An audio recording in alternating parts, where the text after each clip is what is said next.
ನಮಸ್ಕಾರ ಸ್ನೇಹಿತರೆ, ಈಗ ನಾವು ತಿಳಿಯುವ ಮಾಹಿತಿ ಬಗೆಗಿನ ವಿಷಯ ಕನ್ನಡ ರಾಜ್ಯೋತ್ಸವವಾಗಿದೆ. ಈ ವಿಶೇಷ ಸಂಚಿಕೆಯಲ್ಲಿ ನಾವು ಆಚರಿಸುತ್ತಿರುವ ಹಬ್ಬ ನಮ್ಮ ಆತ್ಮದ ಹಬ್ಬ ಕರ್ನಾಟಕ ರಾಜ್ಯೋತ್ಸವ. ಇದು ಕೇವಲ ಒಂದು ದಿನದ ಉತ್ಸವವಲ್ಲ, ಇದು ನಮ್ಮ ನಾಡಿನ ಹೆಮ್ಮೆಯ ಹಬ್ಬವಾಗಿದೆ. ಇದು ನಮ್ಮ ಮಾತೃಭಾಷೆ ಕನ್ನಡದಲ್ಲಿನ ಅಭಿಮಾನ, ಗೌರವ, ಸಂಸ್ಕೃತಿಯ ಸನ್ಮಾನ ಮತ್ತು ನಮ್ಮ ರಾಜ್ಯದ ಜನರ ಶೌರ್ಯದ ಚಿಹ್ನೆಯ ಸಂಕೇತವಾಗಿದೆ. ಕರ್ನಾಟಕದ ಕತೆ, ನಾಡಿನ ಹುಟ್ಟುಹಬ್ಬ. ಪ್ರತಿಯೊಂದು ರಾಷ್ಟ್ರಕ್ಕೋ ಪ್ರತಿಯೊಂದು ರಾಜ್ಯಕ್ಕೋ ಅದರ ಮೂಲ ಕಥೆಯ ಸಾರ ಇರುತ್ತದೆ. ಕರ್ನಾಟಕದ ಹುಟ್ಟುಹಬ್ಬವು ನವೆಂಬರ್ 1, 1956ರಂದು ಜರುಗಿತು. ಅಂದು ರಾಜ್ಯದ ಪುನರ್ಘಟನಾ ಆಯೋಗ ರಚಿಸಿದ ವರದಿ ಪ್ರಚಾರಕರ ಪ್ರಕಾರ ಭಾಷಾ ಆಧಾರಿತ ರಾಜ್ಯಗಳ ನಿರ್ಮಾಣ ನಡೆಯಿತು. ಕನ್ನಡ ಮಾತನಾಡುವ ಎಲ್ಲ ಪ್ರದೇಶಗಳನ್ನು ಒಂದಾಗಿ ಸೇರಿಸಿ ಹೊಸ ರಾಜ್ಯವೊಂದು ಹುಟ್ಟಿತು. ಅದೇ ನಮ್ಮ ಈಗಿನ ಮೈಸೂರು ರಾಜ್ಯವು ಬುನಾದಿಯಾಗಿತ್ತು.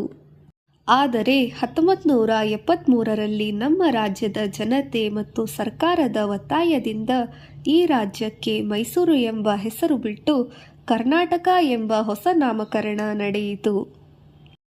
ಕರ್ನಾಟಕ ಎಂಬ ಶಬ್ದವು ಕರ ಪ್ಲಸ್ ನಾಡು, ಕರುನಾಡು ಎಂದರೆ ಎತ್ತರದ ಭೂಮಿ ಎಂಬ ಅರ್ಥವಾಗಿದೆ.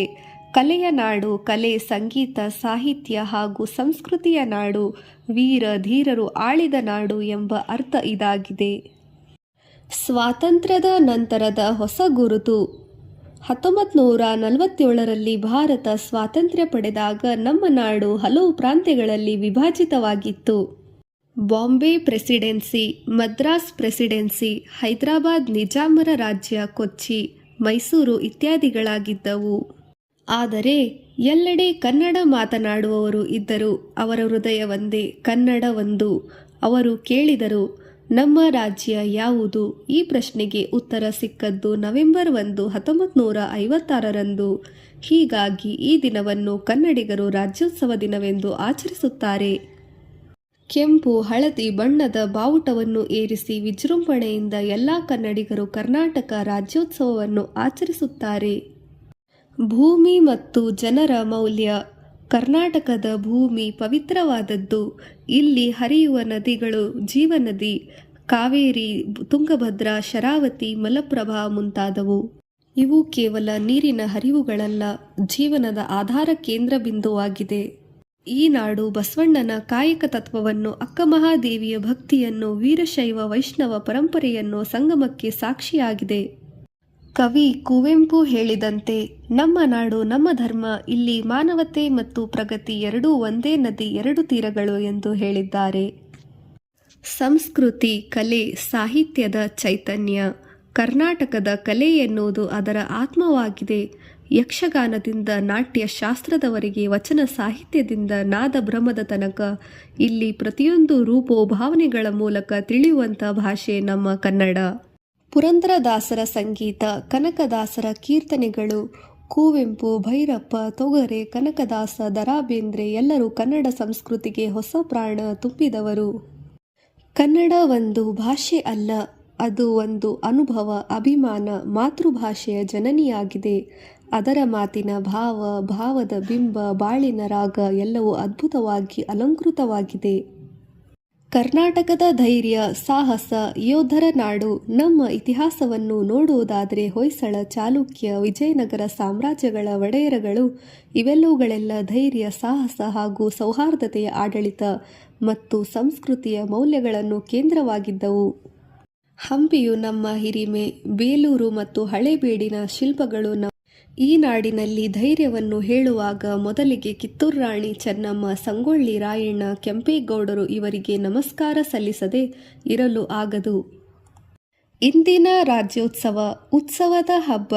ನವೆಂಬರ್ 1 ಬಂದರೆ ಎಲ್ಲೆಡೆ ಕೆಂಪು ಹಳದಿ ಬಣ್ಣದ ಬಾವುಟಗಳು ಹಾರಾಡುತ್ತವೆ. ಬೀದಿಗಳಲ್ಲಿ ಹೂವಿನ ಅಲಂಕಾರ ತುಂಬಿರುತ್ತದೆ. ಭಾರತ ಮಾತೆ ಕನ್ನಡ ಮಾತೆಗೆ ಜಯಕಾರದ ನಾದ ತುಂಬುತ್ತದೆ. ಶಾಲೆ ಕಾಲೇಜುಗಳಲ್ಲಿ, ಸರ್ಕಾರಿ ಕಚೇರಿಗಳಲ್ಲಿ ಎಲ್ಲೆಡೆಯಲ್ಲಿಯೂ ಕನ್ನಡ ಧ್ವಜಾರೋಹಣ ನಡೆಯುತ್ತದೆ. ಕನ್ನಡದ ಕವನ, ಪಾಠ, ನಾಟ್ಯ, ಗಾಯನ, ಸಂಗೀತ, ಸಾಹಿತ್ಯ, ಕನ್ನಡದ ಭಾಷೆಯಲ್ಲಿ ನಿಬಂಧ, ಕಾದಂಬರಿ, ಸ್ಪರ್ಧೆ, ಕಾರ್ಯಕ್ರಮಗಳು ನೆರವೇರುತ್ತದೆ. ಕರ್ನಾಟಕ ರಾಜ್ಯೋತ್ಸವದ ಹಬ್ಬವು ಒಂದು ಜನನೋತ್ಸವವಾಗಿ ಪರಿವರ್ತನೆಯಾಗಿದೆ. ಬೆಂಗಳೂರು, ಮೈಸೂರು, ಧಾರವಾಡ, ಹುಬ್ಬಳ್ಳಿ ಎಲ್ಲೆಡೆಯಲ್ಲಿಯೂ ಜೈ ಭಾರತ ಜನನಿಯ ತನುಜಾತೆ ಹಾಡು ಮೊಳಗುತ್ತದೆ. ಕನ್ನಡಿಗರ ತತ್ವ ನಾಡಿಗಿಂತ ದೊಡ್ಡದಾದದ್ದು ನಾಡಿನ ಜನರು.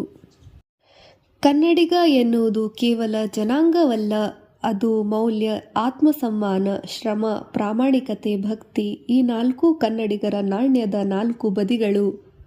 ಎಲ್ಲರಿಗೂ ನ್ಯಾಯ, ಎಲ್ಲರಿಗೂ ಮಾನ ಎನ್ನುವುದು ನಮ್ಮ ತತ್ವ.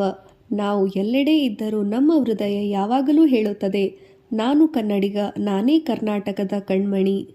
ನಾಗರಿಕರಿಗೆ ಗೌರವದ ದಿನ. ಹೀಗಾಗಿ ಈ ದಿನವನ್ನು ನವೆಂಬರ್ 1, 1956ರಲ್ಲಿ ಕನ್ನಡ ಭಾಷಿಕ ಪ್ರದೇಶಗಳನ್ನು ಒಗ್ಗೂಡಿಸಿ ಕರ್ನಾಟಕ ರಾಜ್ಯವನ್ನು ರಚಿಸಿದ ದಿನವನ್ನು ಸೂಚಿಸುತ್ತದೆ ಹಾಗೂ ಈ ದಿನ ಸಾರ್ವಜನಿಕ ಮತ್ತು ಸರ್ಕಾರಿ ರಜಾ ದಿನವಾಗಿ ಘೋಷಿಸಲಾಗಿದೆ.